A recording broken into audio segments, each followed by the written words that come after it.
welcome back for the 15th time to your new favorite Magic the Gathering Mono Black Draft Chaff themed podcast, Bogstompers. We are your hosts of the coast. Everybody introduce yourselves, starting with me, the loud, abrasive, dark heart of this podcast, the villain, the heel, the rogue, Joe, Joseph, Joey. Any of those are fine. I use he, him pronouns, and tossing the ball to somebody who is going to transition into our next host after he's done. Please, my scruffy looking nerf herder, speak. I'm Ev or Evan. I use he and him pronouns, and I like all the archetypes that Joe's been assigned to himself over the course of this podcast. And there's one more person to introduce themselves who edits all these videos and does the most work out of the three of us, I think, probably. Who you calling scruffy looking? Hi, I'm Bobby. I use they and he pronouns, and I got that reference because Star Wars is cool and awesome, and there's nothing wrong with it. Welcome. You're here.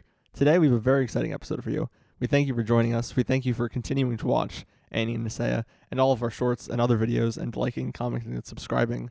And today, we got another set autopsy for you. If you are one of our lovely new listeners tuning in from either our video essay or our shorts, both of which have exploded in popularity, thank you very much, at least beyond our usual scale, you might not be familiar with this format. We like to call them set autopsies. We've done one already. It's one of our best recent podcast episodes. I would highly recommend listening to it on Alara Reborn. Generally, what we like to do in this case is we need to find the corpse of a set. We need to find something that's dead. It's been brutalized by the player base, by Wizards of the Coast, and we want to examine why did it fail? Why might it have succeeded? Did it deserve the reputation that it's accrued? And because of that, clever people probably read the title of this episode, but if you avoid spoilers at all costs, we have a set that is probably more controversial than Alara Reborn, at least more denigrated today. Ev, do you want to introduce our set? The set that Bobby has chosen for us to peel back the visceral layers of today is Battle for Zendikar, a set that I had not engaged with until about 12 hours ago. It's kind of in my dead zone of sets where it was not when I was collecting cards as a child, and it was not when I was playing with cards as an adult. So this is not a set I've engaged with much either. This was a set that took me out of Magic the Gathering. This was a set that obviously fans of the podcast know I'm a massive Tarkir fan. I continued, and then they announced they were doing 2 set blocks, and I was like, okay, we're going back to Zendikar. You know, there's some Eldrazi in this corpse. That's pretty exciting to me. Let's open it up. And it took a lot of people out of the game, and I want to examine that. I want to examine this weird partial period. Like, I think Battle for Zendikar is not remembered fondly, but I think as we go through, much like with Alara Reborn, and as we examine some of the cards we got in it, some of the budget options, some of the weird things they tried to do that they never returned to. Yes, this is an anomaly of a Magic the Gathering set, but I'm very excited to talk about it and dig into what was the cause of death, and why is it received, how it's received today with the general player base. So I think without further ado, let's get into the details of this set. Ev, would you like to get us started here? Sure. I don't remember the size of Alara when we looked at it, but I can talk about the size of this set. This set had 274 cards in it. So compared to other sets, I'm bad at remembering numbers. Tell me how big that is in comparison to other sets, Joe. Is it big, small, right in the middle? It's a little smaller than the usual sets. Set. Great. I think it's larger than Alara was. Mm-hmm. Okay, yeah, I think so also. I think Alara was small, but so it is on the larger than our last corpse. It came out in October of 2015, and notably, Mark Rosewater was the lead designer on it. Designer of banger Mark sets. Rosewater famously only has good opinions on Magic the Gathering, and has not had any controversies as of late. Nope. Maybe even spanning back 20 years.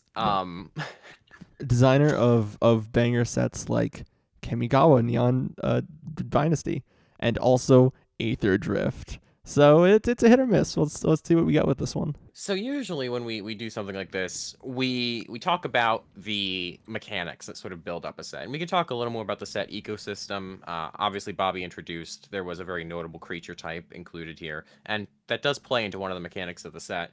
So, Bob, I think you're heading that direction anyway. Let's just start banging out the set mechanics. Let's puzzle out the component organs of this corpse. Yeah, let's start with the ally-oriented mechanics first, and then kind of transition into what the Eldrazi are up to in this set, because it's very strange. Now, the allies have, I would say, two notable abilities. Firstly, they have Rally. This is, for new players, it's essentially Alliance. Whenever a creature enters, however, it only triggers if an ally enters. So we saw in the original Zendikar, allies had mechanics that said, hey, whenever an ally enters, do this thing. We're about to see that again in the Avatar set, but they keyworded it here with Rally. Now, the other mechanic that the good aligned people of Zendikar have is Awaken. Awaken was on spells, instant sorceries, that would essentially animate your lands if you paid a higher converted mana cost. Much like the argument, every mechanic is kicker. Essentially, if you kick it, you get to animate a land and put a number of counters on it, turning it into a land creature.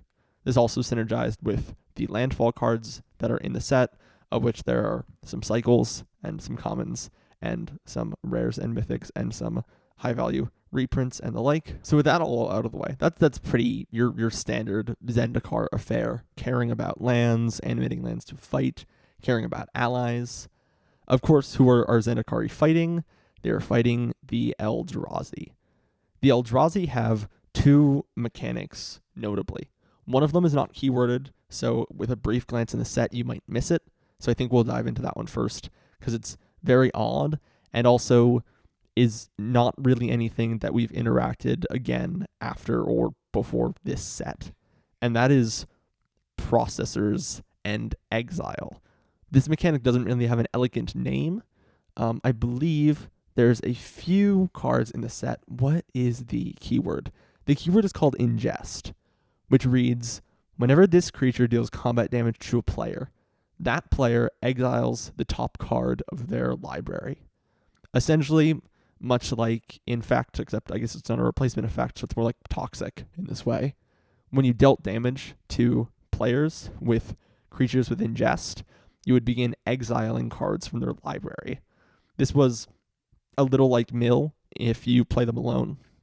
However, a lot of the other Eldrazi had the subtype, the creature kind of class type Processor, which when they entered, they could return cards from exile to the graveyard of that player to have some effect happen. This was really weird. We don't see cards interact with exile at all. Players, when this came out, were like, all right, the Eldrazi are weird aliens. They don't interact with our world in the same way that other Magic characters do, so maybe this makes sense. However, what I think is notable is this mechanic never came back. This is really weird in that there's like 50 cards that interact with exile in this set, and that's just not really a thing anywhere else in Magic. There's kind of explicitly not a way to get things back from exile, and that is why exile is such a safe zone for not only players but also for designers to play around with. The other mechanic, before we move on from the Eldrazi, is Devoid. Devoid is very simple. It just says, Devoid, this card has no color. That's also fucking weird. It's maybe notably, yeah. This is a returning mechanic. This is not a mechanic original to this block. It is. This is technically a mechanic that pre-existed before Battle for Zendikar. Devoid, I believe, is from Future Sight. It was on, I'm not sure if it's keyworded on Ghostfire. It may have been keyworded in a reprint of Ghostfire, but Ghostfire did say it had red in its color, but in its cost rather, but the card technically and legally has no color. This doesn't change things like commander identity, which is weird. Also notably very weird, especially in the instance of Commander, where, I mean, we talk about casual formats a lot on this podcast. Commander Cube are a big two. Because this is something that Commander players would have to bitch and moan about for years following this set. Because people who want to specifically play Eldrazi decks can't play with half the Eldrazi now because of how Commander format bullshit works. Luckily, they decided to revisit this in Commander Masters and Modern Horizons 3 Commander. The latter, formerly. The former was colorless specific. how do we feel about the mechanics? Especially, I mean, these are some. I mean, we're missing a mechanic. Oh, we are. What mechanic are we missing? Let me talk about it, because this Yeah, is a very near and dear mechanic to my heart. of course. As a Jared Carthalion player, this would be Converge. Converge differs on every single card. It's very similar to Landfall in that mechanical space. There's essentially a secret X cost on all of these cards that reads, this card has X effect, where X is the number of colors of mana used to cast this spell. A lot of notable cards have this in the set, many commander staples. This is a very effective mechanic for a lot of different design spaces because, it plays into domain strategies. Magic has always experimented with rewarding many different colors in one cohesive deck. And I think we'll have plenty of cards to talk about with this mechanic, unlike maybe some of the other ones we mentioned. Could anyone else tell you what Ingest does off the top of their head who doesn't know anything about this set? I don't think so. But Landfall, returning mechanic, probably they can tell you what that is. I will say also in a similar vein, I like Rally because I have a 5-color ally deck with General Tazri at the helm. Not again because I care about Zendikar. I just thought building a 5-color ally deck with all the blink cards were cool to make all your Rally effects trigger a bunch of times. Is it good? It's not great, but it is fun to play. And so I like some of the cards in the set because they exist in that deck and help it out with some support. We're naturally transitioning into discussing how resonant these mechanics are to us personally, how much we enjoy them, et cetera, et cetera. So let's follow our heart. Let's continue down this rabbit hole. Thoughts on any of the above mentioned list, Bobby? I am ostensibly an Eldrazi fan. I like their appearance. I think it's hard not to. I think when I was coming into the game, it was a few sets after Zendikar. So, I entered in Return to Ravnica block. So Zendikar was like just over the horizon that we had just passed, right? There were players at local game stores that I knew who had Eldrazi Titans, but I was not in the era where I was going to buy Rise of the Eldrazi packs to get those Titans. So they were kind of like legendary status, the holy grail of that era of Magic. So I think when they announced the set, everyone was really excited to see what they would do with them. The original Eldrazi are very weird in that, intentionally so. I mean, they're supposed to be aliens, right? And they don't entirely work with how the rest of Magic works with. But they didn't really have any mechanical through line other than making 0/1 Eldrazi, not Scions. Scions are the one in this set, which is another. The original were Spawn, I believe, which were 0/1s that you could sacrifice to add mana. And their whole thing was just ramp. It was kind of colorless ramp that kind of lent into Jund colors, if I believe correctly. I'm not sure if green was... There were a few green Eldrazi. And then this set rolls along. Now, that's another mechanic. This, as we said, like, relatively medium-sized set, like, 274 cards or something, has so many freaking mechanics in it that, yes, it also has Scions, which are now 1/1s that you sacrifice to add mana. So we're still getting the Eldrazi are just colorless ramp that we had before, but now they're also exiling things and taking things out of exile. And there's different kind of factions of Eldrazi moving around here in different areas of the color pie that we're exploring, right? It's very weird, and I think it doesn't entirely work for me resonantly because it is different than what we saw before, and it's also different from what we see right after. Maybe this is yet another tangent to go on, but I think in all of the mechanics that are in this set, when you're looking through it, the thing screaming at me personally is one mechanic that isn't in this set, that they would introduce in the next set. There are no specifically colored pips in this set. Now, in the next set, Oath of the Gatewatch, we see there are Eldrazi that will specifically require colorless for either activated abilities or their mana costs.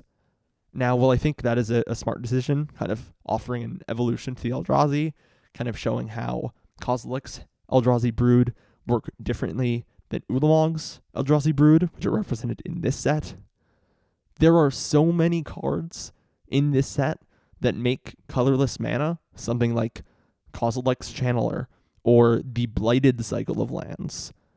And it seems very weird to me that they did not put the little colorless diamond in those cards.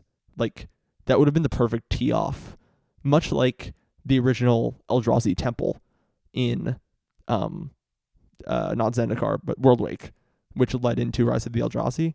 It is odd that they didn't put that little colorless diamond as kind of a tee-off into the next set, because the Eldrazi here do not have really any mechanical identity or similarity to their other Eldrazi counterparts.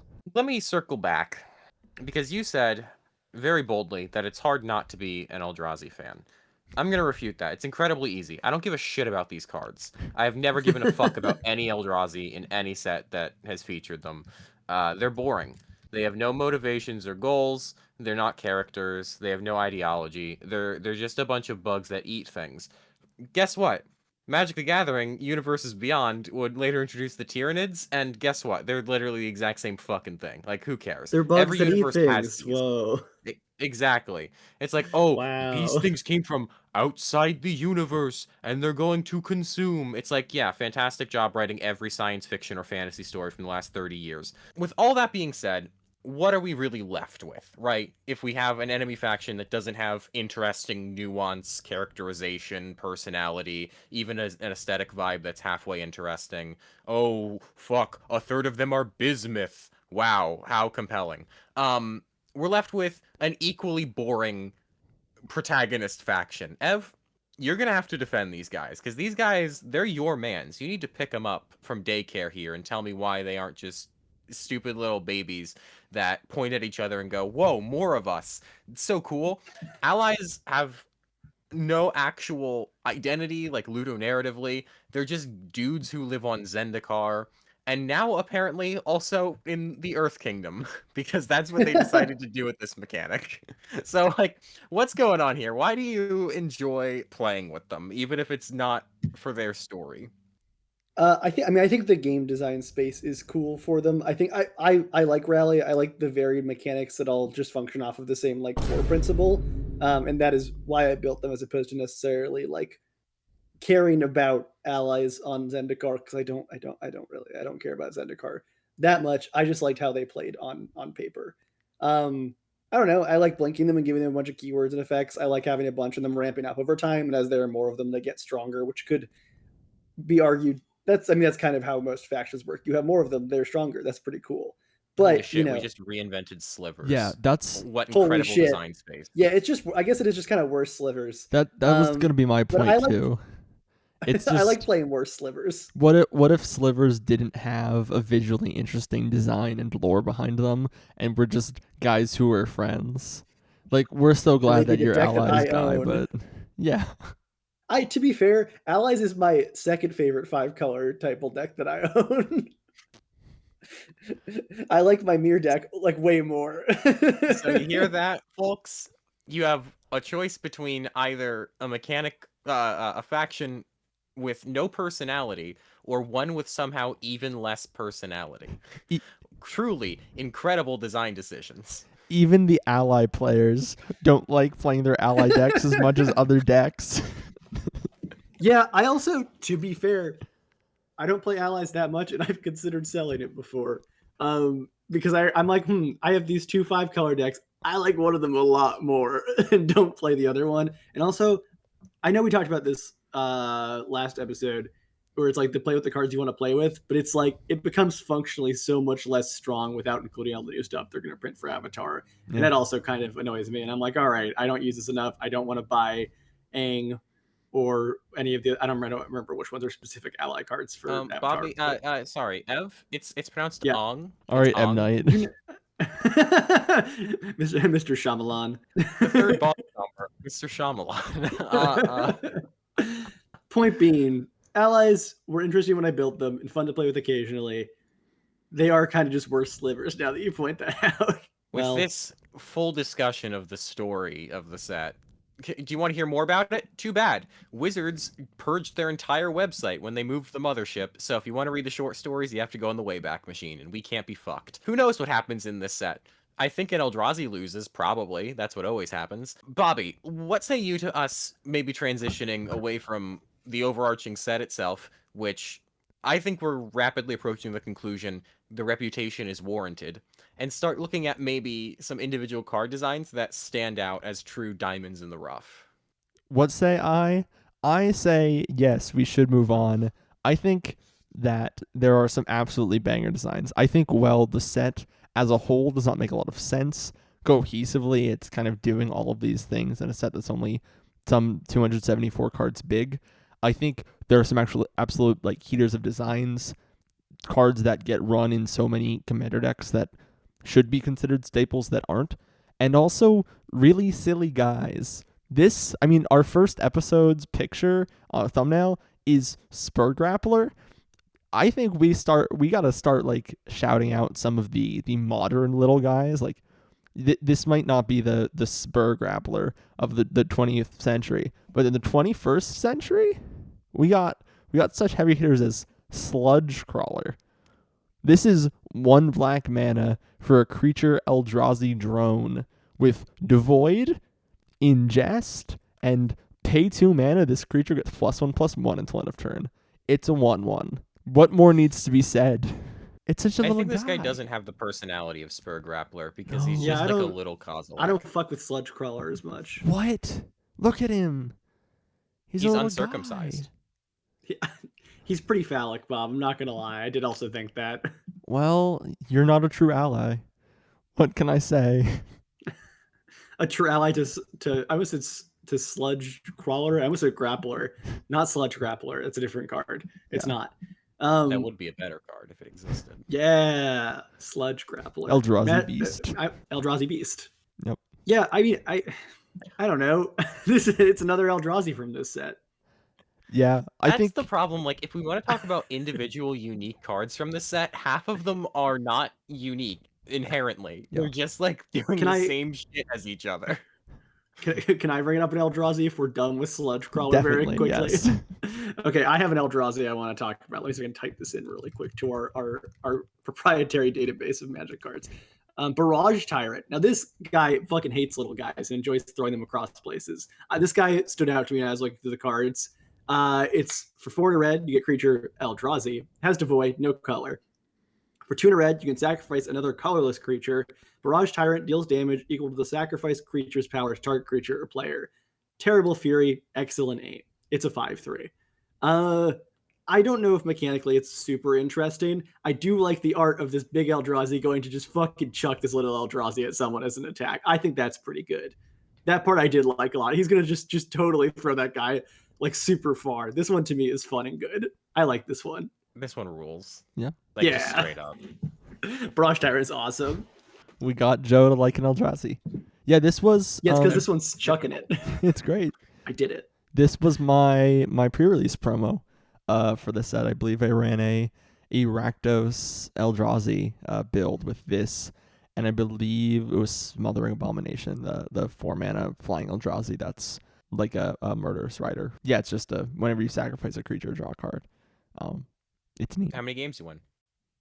I don't remember because none of them were memorable, but You Barrage could Tyrant. have lied and said 3-0, Bobby. You could have impressed our fan base. No, I've gone 3-0 at enough actual drafts that I don't want to I don't want to just say I've gone 3-0 my whole life. Like I was in 7th grade. Like I don't need to start bragging about things that may or may not have happened in 7th grade.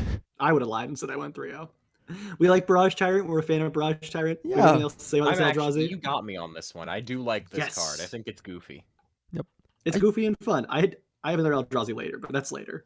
I think I actually did pick 2 Eldrazi. that's the strength of the Eldrazi. Like they do to some degree, especially with their silhouettes, I think have visual design that sets them apart from each other. I think there are I can picture No. several Eldrazi arts in my head that I think are pretty iconic from just their silhouette, and I like the bismuth thing. I like their little mask with no features. They're I know that's everywhere now, but they did it kind of first. Kinda. They're just goo. They're just like every other fucking Lovecraftian creature. It's just... This guy's funny not because of like anything about his design, it's about his pose and how he's chucking, he's just whipping a little guy across the battlefield. That's what makes it really funny. Like the most likable Eldrazi art is when it's the exact same guy you've seen a million times by now, but he's doing something kind of crazy. Like dunking a basketball. True. Those cards are very funny. But there's also the one that's in like a very meditative pose, and it's like, wow, it's really interesting seeing this grotesque abomination show some soulfulness and presence. Just to put in perspective here, I have not picked a single fucking Eldrazi to talk about today because I think they're all boring. What have you picked for us, Joe? But I did it. Do you want to see a card? I accidentally showed this to Ev the other day when I was trying to send a video of a child dressed as an anteater. Armadillo. Armadillo. Yeah. It was an armadillo. It was an armadillo. It was a dealer. My bad. I found Prism Array. Craziest fucking card I've ever seen. Yep. This is 4 and a blue for an enchantment with Converge. Prism Array enters the battlefield with a crystal counter on it for each color of mana spent to cast it. You can remove a crystal counter from Prism Array to tap target creature.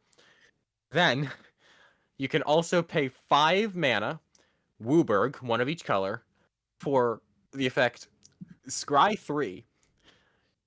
What deck does this go in? What is it doing? This card does 1,000 things, and none of them are very good. It does everything so below rate, it makes most charms look like you're cheating mana. Okay, ready? This is like a 5-color proliferate card. Because then you proliferate those counters every turn, and then you're tapping everything down. Then it's like... Do you just not care about the Wooburg Scry 3? You should know that part of the card. Yes. I think that card makes it harder to play in commander decks, and that's just about it. Yeah, it would still be not great. It would potentially be better without the rules text Wooburg Scry 3 on it. That part feels unnecessary. At least you could put it in like Hilda of the Icy Crown or some shit. Yeah. Well, like to be fair, it didn't this have is that. Not a set with commander designed in mind, but you're also not putting this in any modern, standard, vintage, legacy, cube, draft, a format. Imagine this being your rare for the pack. Yeah. God, that sucks. This set, to my understanding, it is rare dual lands. It doesn't have common dual lands. It was not easy to get Converge to be like 4 or 5 to make it worth it. Like, sure, this card sucks. The standard format, maybe they were good, right? Like, Bring to Light is a good card with Converge, right? Like, that is played in a lot of formats where it is just get a card with that costs 5 or less and put it out into the battlefield, because that's what Bring to Light does in a deck with fetches and dual lands. It's a good card. Like, Niv to Light, that's a deck's name, right? But no deck is ever going to be called Prism Array to Niv Mizzet. Like, it's you're not. These are rares that with the same mechanic that exist in the same set. We're sort of circling a lot of cards that are good from this set that are notable for some reason or another after naming 3 terrible ones. So let's stay in our lane for right now. Let's keep in mind that we do need to talk about those probably towards the end of this episode. Because there's a lot of bangers, to be fair. Like, there's a lot of cards here that are played so much. Like, these are extremely notable cards for many environments. Let's stay in our lane right now and talk about some more hot garbage. Who started this round robin? Was it Bobby? Let's show us another piece of shit garbage card. Let's go to Nettle Drone. 3 mana, 2 and a red for a colorless creature because it is devoid. It's an Eldrazi drone again. 3/1. Tap Nettle Drone, deals 1 damage to each opponent, and whenever you cast a colorless spell, untap it. This is, a classic, one of those untapper effects, right? We've seen this 1,000 times before. But I like this one. This one's cool, and in this deck, it was, neat. I remember, there was a draft where you just jammed as many of these as you could and just tried to win off that. It's Thermo Alchemist, but what if casting Thermo Alchemist untapped all your Thermo Alchemists? It's kind of neat. It's also a 3/1, so you just attack in when you really need to. It's a neat little design for a draft, and you won't play it anywhere else. If you're storming off with like artifacts and stuff, there's 1,000 better payoffs than Nettle Drone. But Nettle Drone's still here if you want him. That's a good guy. I don't mind Nettle Drone. I don't love Nettle Drone, but it's fine. This is a fine card. It's okay. Nettle Drone has made me realize Battle for Zendikar is really an environment where the daring question is asked, what if Modern Horizons 3 draft was bad? Ooh, you should play Modern Horizons 3 draft. I know. Oh, sorry. Yeah. Let me put it this way. What if the cards in the draft were also bad? What if you had one of the worst draft experiences of your life, and then on top of it, you lost money? Oh, yeah. Because none of these cards are worth anything. None of these are worth anything. Unless you open an Eldrazi Titan, which, to be fair, you're probably making your money back. Yeah. Yeah. But there's only one of those in the set. But Nettle Drone is an Eldrazi Titan in my heart. That'd be a really good, Eldrazi romance YA novel. Titan of My Heart. Yeah, it's pretty good. Yeah. Joe, get on writing that. Book club. That's our second second book club. Going on. Second book club is Titan of My Heart. This fake book we're gonna make, I think. Yep. All right. I have a better card, veering into the mechanically played more often cards. I think this is high on the list of cards commonly played on EDH Rec, and one I do run allies, not because it's a has rally, but because it's a good ally. I have Drana, Liberator of Malakir. Fuck, that was my plan for the next card I'd talk about.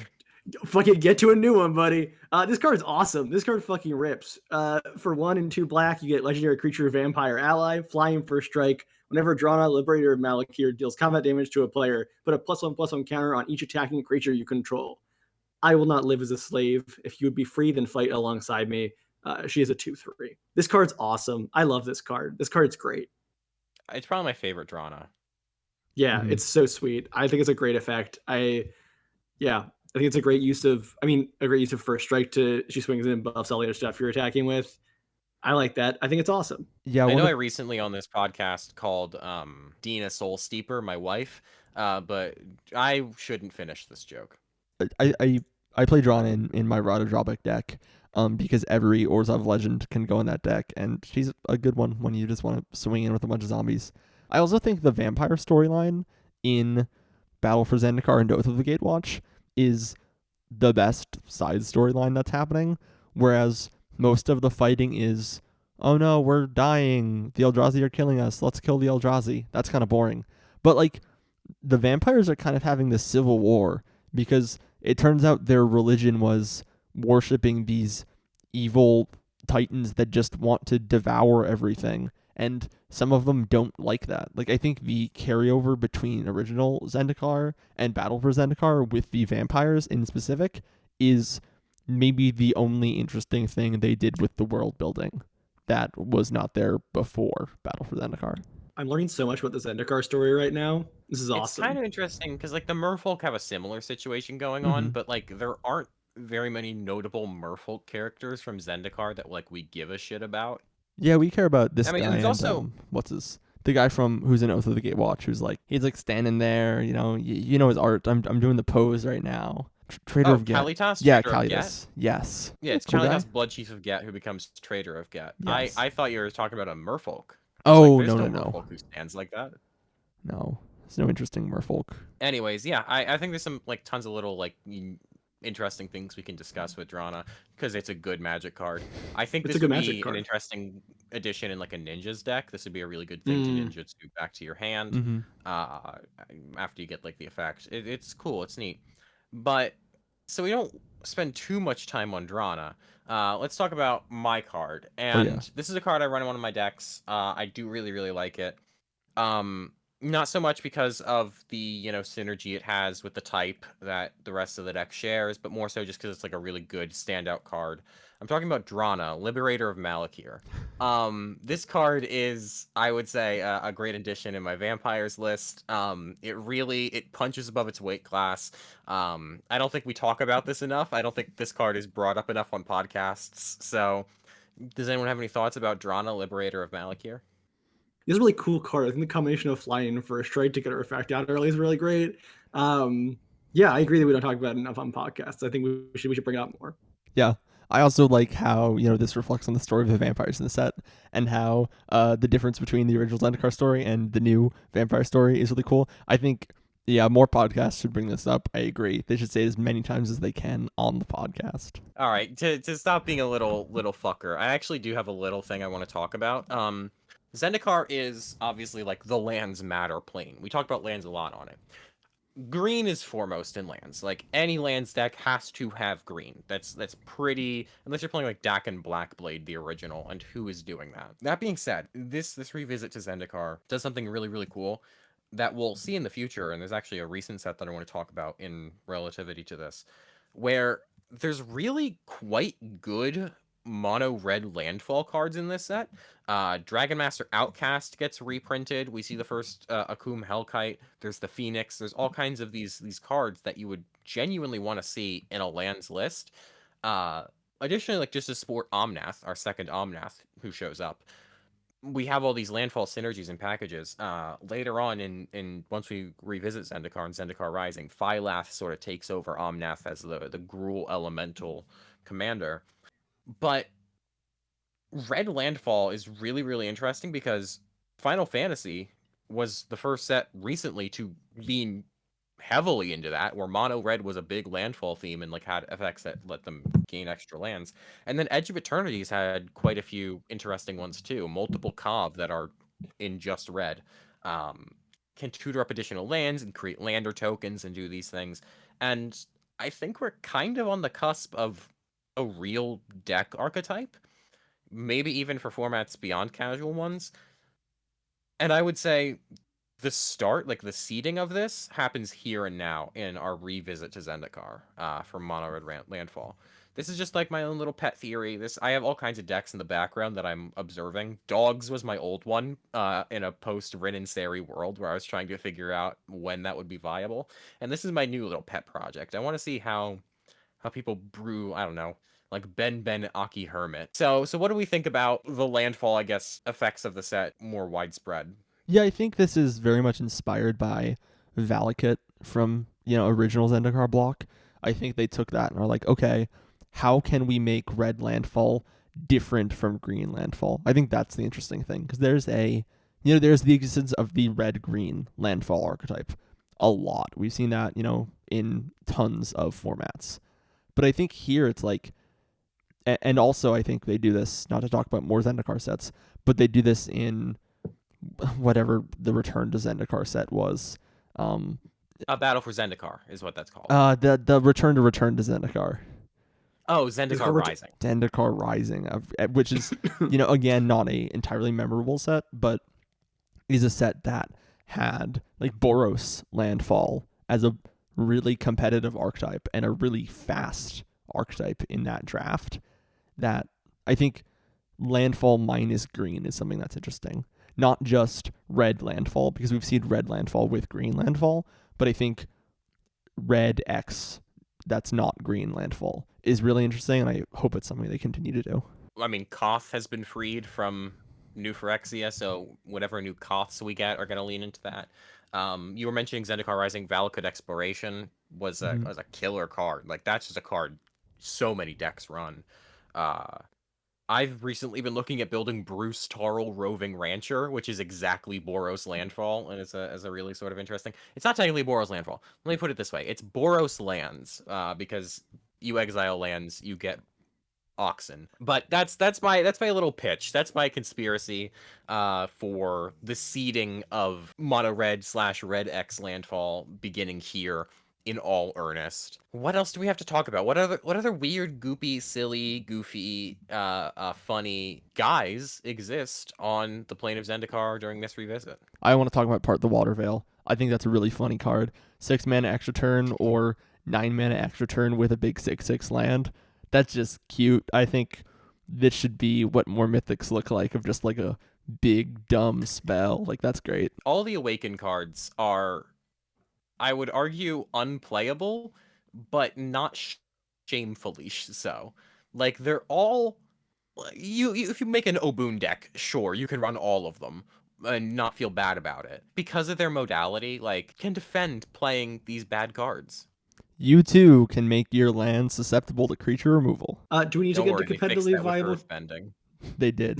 Do we need to get into competitively viable cards, or can I pull No, up take it 2 away. more bad ones? Let's see. No, talk about yeah. your bad cards. We need to put all our attention on the bad cards, Yes. and then we can mention Sylvan Scrying. Okay, cool. There are 2 that are a pair of cards printed. It's the 2 Invoker mirrors. It's not like a cycle. It's just 2 of them. Oran Reef Invoker for 1 and a green. You get creature, human shaman. It's a 2/2. And you can pay 8 mana and give it 5/5 and trample until end of turn. So for 10 total mana, you can have a 7/7 with trample. The second card in this pair is Valakut Invoker.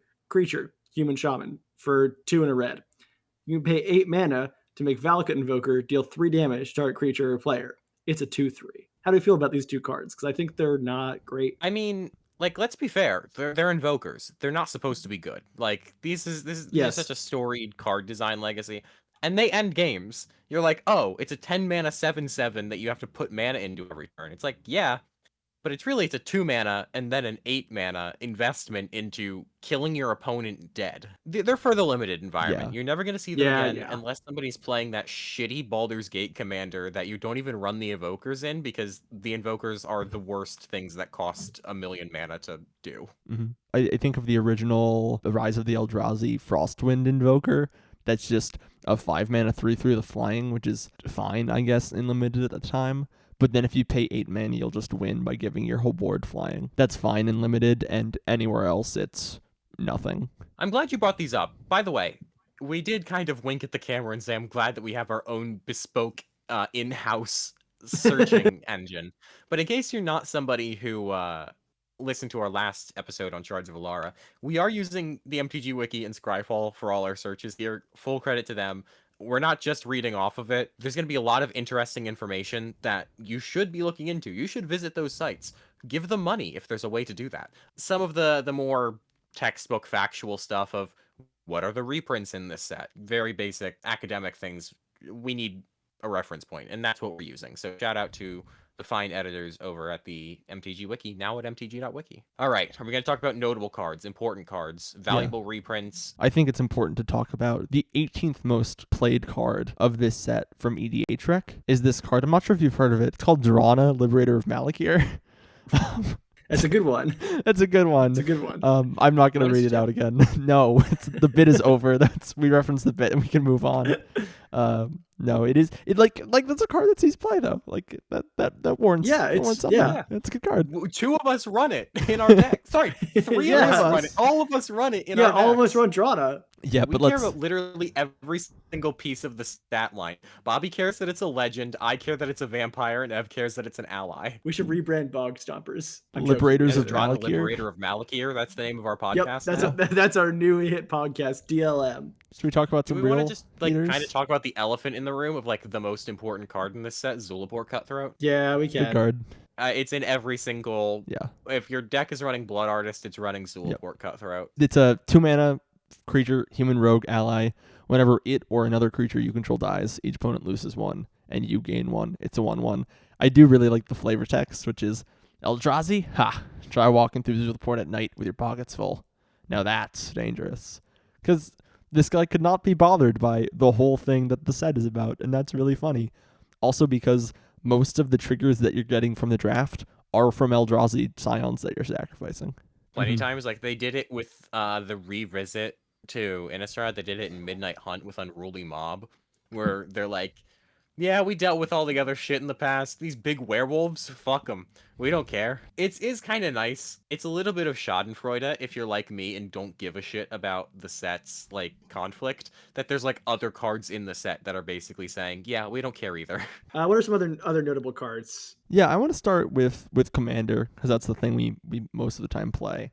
I think the 5 most valuable cards in Commander, or rather 5 most budget cards in Commander, are Sunken Hollow, Cinderglade, Canopy Vista, Prairie Stream, and Smoldering Marsh. These are budget lands with searchable land types and a pretty easy effect to have enter untapped in casual Commander decks. These have been reprinted to hell and back and are some of the cheapest dual lands that you can just slot into any deck. When Battle for Zendikar came out, this is something that a lot of Commander players, I think, today don't know. When Battle for Zendikar came out, if you were building a budget Commander deck, you just had to run Guild Gates. And the gain life lands from cons had just come out, and you probably had some lying around. These were the first true, good, rare budget dual lands. And yeah, it felt bad at the time to open them up because they weren't worth much, because the rest of the format had good enough lands and didn't need these. But like, these are so valuable now, and I'm so glad that we have them because they make the game actually work. And like, they've always been cheap. There's a lot of dual land cycles that they've recently started to put into precons, and their prices gradually climbed down, or like half the cycle is really cheap. The fact that these have, since their inception, been your actual purchasable typed duels is great. Like, it's almost like, yeah, I talk about Zulaport Cutthroat first because it's a real card and not just a land. And they're finishing the cycle. They're finally finishing the cycle. In the EOE precons, we got Vernal Fen and we got Radiant Summit. They're like actually doing it. They're going to make the full cycle of these budget lands. And that is terrific. Like, good on Wizards for finally acknowledging, like, this broken cycle is something that's important to finish because it's just solid game design. It's 2025, and we're finally not punishing players for playing enemy mana decks. Yep. What else do we have to bring up that's notable, either for Commander or elsewhere within this set of cards we have in front of us? I mean, I've got a banger. I think, all right, this is a card that a lot of you guys are familiar with, but I think you think the format's outgrown it when it really hasn't. And this is Pilgrim's Eye. This is a 3-mana Thopter. It's a 1/1. When it enters, you search for a basic, reveal it, put it in your hand, then shuffle your library. I genuinely think players, just due to their intrinsic need to sate a little devil in their soul telling them cut another land, are too low on generic cards that let you play the game. We've been talking about this somewhat recently in person. Me and Bob, we were playing a Commander game, and we were talking about the Bloomburrow Frogs, which are individually good cards. Like, they do not stand out. However, in excess, the fact that each of them does things you want to finish games out, like give you life, give you cards, give you counters. The fact that you have cards like this for Commander Draft especially, this thing's a fucking banger in Commander Masters. The fact is, when you have to build decks that have a lot of colors, because these days the format is accelerating and allowing you to play more and more good stuff, whereas it felt a lot more punishing in the days of, I don't know, people actually putting Blood Moons in their deck. The fact that this card exists to, especially in draft formats, enable you to play more Magic the Gathering means inherently it is a good card. I pulled all my copies of this card out of my collection to put in my this is my staples box. Yeah. Like, this is in my colorless staples list because fuck it. If you have 99 cards and you want to make a Commander deck, your 100th one being Pilgrim's Eye will never be embarrassing. Yeah, I support that. The other thing I think is an underrated hit from this set that I think some people have started to take out of decks is Painful Truths. I think if you're running a 3-color deck that runs black, just run Painful Truths. Most of the time it's lose 3, draw 3, which is mostly going to be better than Phyrexian Arena. I'm so sorry, guys. As a Phyrexian Arena defender, I think Phyrexian Arena only goes in so many decks. Most of the time, Phyrexian Arena is not going to be out for more than 3 turns, and Painful Truths is immediate. So just run Painful Truths is my point.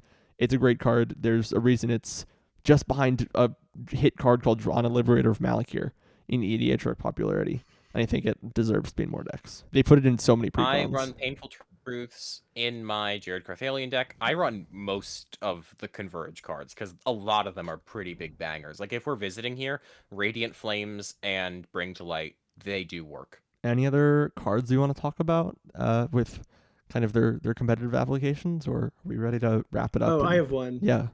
I have one really quick. Zada Hedron Grinder is a great card. The card's good in most decks that it goes in. The card's awesome. Also good in allies, but also just good in general. Yeah, I think Zada's great. We can flash it on screen. I don't need to read it off, but I think that's another notable one that gets put in a lot of decks that should be shouted out while we're here. Yeah. Zada's a great card if you want to win CEDH games by turning to your friend, filling a sock full of quarters, and beating them over the head with it. And that's why it's the kind of card I love. Yeah. With two really cool alternate arts, one from Jumpstart and one from Mom. My mom drew Zada Hedron Grinder? Whoa. Your mom's so cool. I don't know if I like... No, I like the Foundation one. That was okay. I do love the alternate Mom one. Yeah. That one's awesome. I love Zada. Yeah. Well, wow, that Foundation's Jumpstart one is ugly, actually. I think it's cool. Yeah. We've examined the corpse. We found some Eldrazi. We found some allies. We've found some... I took some teeth. Yeah, we found some teeth. We found some cool budget staples. We found 500 copies of Drana, Liberator of Malakir. What's the cause of death on this thing? I'm picking over the body. Notably, I think this is like an implant, or it came from somewhere else. But like, there's also a Felidar Sovereign. This is a really shitty beast. Also, weirdly enough, it seems to have pretty old art for a card released in this set. I wonder how that happened. And there's also this weird card called Sylvan Scrying. I think we've mentioned a few times. I think maybe there's some old school. It's those stories where somebody dies and then their organ gets implanted in a new person, and then the family feels very touched by getting to hear their lost loved one's heartbeat. It's interesting that we have these pieces of good sets inside this terrible one. Mm-hmm. Yeah. Same with Dragon Master Outcast. It makes an appearance here too. I think part of the reason that Battle for Zendikar failed in so many players' mind is that it tried to be original Zendikar without being original Zendikar at all. When you look back at original Zendikar, it feels very distinct in the way that it's an adventure plane, an adventure setting with very distinct art and art styles, and kind of you're trying to find out this big mystery of what's happening. And then in this set, it feels big and stupid and bloated. And I think part of that is how many mechanics it has. There's a simplicity in the old set where, like, simplicity in the set with Jace the Mind Sculptor, I know, ironic. But, like, Landfall is intuitive, and the quests are intuitive. There's a lot of intuitive card design in the original in the way that this isn't. Ingest and Processors and Landfall and Avoid and Rally and Converge. There's just so many distinct parts in this 274 card set that are all coming together, and it's very difficult to parse. And then on top of that, they tried to have their cake and eat it too. They tried to have the callbacks. They tried to have the reprints. And ultimately, I think it fell flat because they were trying to do everything and didn't commit to any one of them that would resonate with players. And we didn't even mention the Expedition lands. Yep. I do think you're completely right, because a lot of modern sets have a ton of mechanic, maybe even equal to the amount that we have in Battle for Zendikar. But they're usually like very synergistic. They're usually like really, really close to one another. Like, for example, Warp and Void in Edge of Eternity, and these two things synergize with each other very tightly. Like, they are a package deal. You don't see that in Battle for Zendikar because half of the set is dedicated to making these cards that synergize with mechanics that are dog and bad and rarely, if ever, return, like Devoid and Ingest. So you've already lost 125 cards that are just consumed by the Eldrazi. Wow, great Ludo narrative. The set sucks because Eldrazi made Zendikar suck. This is a set that is full of little gems and pieces of gold that we're sifting in a pan. These individual card designs like, I don't know, what's this one? Drana, Liberator of Malakir? Ooh, that's a good one. That's a great card. That seems pretty cool. I like that card a lot. That seems like a good one. The thing with this set is there is, for every Drana Liberator of Malakir, probably 20 Sludge Crawlers. Yep. Yeah. That's so true. Cause of death is Sludge Crawlers in the blood. No. Too much sludge. The blood's being filled with crawlers. Too much sludge. The sludge to Drana ratio is off. We need a transfusion. Yeah, man. It's not healthy. Yeah. A Drana transfusion, yeah. Yep. Nope. A Drana transfusion has a very different implication. All right, Joe, play us out here. Get us out of Zendikar. Let's go somewhere else. Yeah, next time we have many different planes we're considering revisiting, many different sets that are better than this one. We learned mostly that Drana Liberator of Malakir is a good card. Yeah. But beyond that, we certainly figured out what makes a Zendikar set tick better than we ever did before. Yeah. So please give us your thoughts on Battle for Zendikar, on Eldrazi, on allies. Give us your thoughts on, allies in real life. If you are homophobic, we'll ban you from the channel. And please tell us what sets you want us to do set autopsies for next, because maybe some of those sets got Dranas in them. Like I said at the end of every episode, I should say, we're very, very thankful for all of our listeners. We're happy that you stuck around following some of the explosive success of our video essay and our shorts, which we call out the fact that we're very, very proud of our scripted long-form content, but our short-form content is brilliantly edited by Bobby of the Pod. Ev, also doing fantastic social media stuff. I'm in the writing mines, continuing to nib my way through our next video essay banger. I'm sure you guys will adore that. And Alicia Chapman, our wonderful composer, is going to play us off very, very shortly. But in the meantime, 2 weeks from now, we'll have a new episode fresh from the bog. And friends, countrymen, Malakiri, play us off.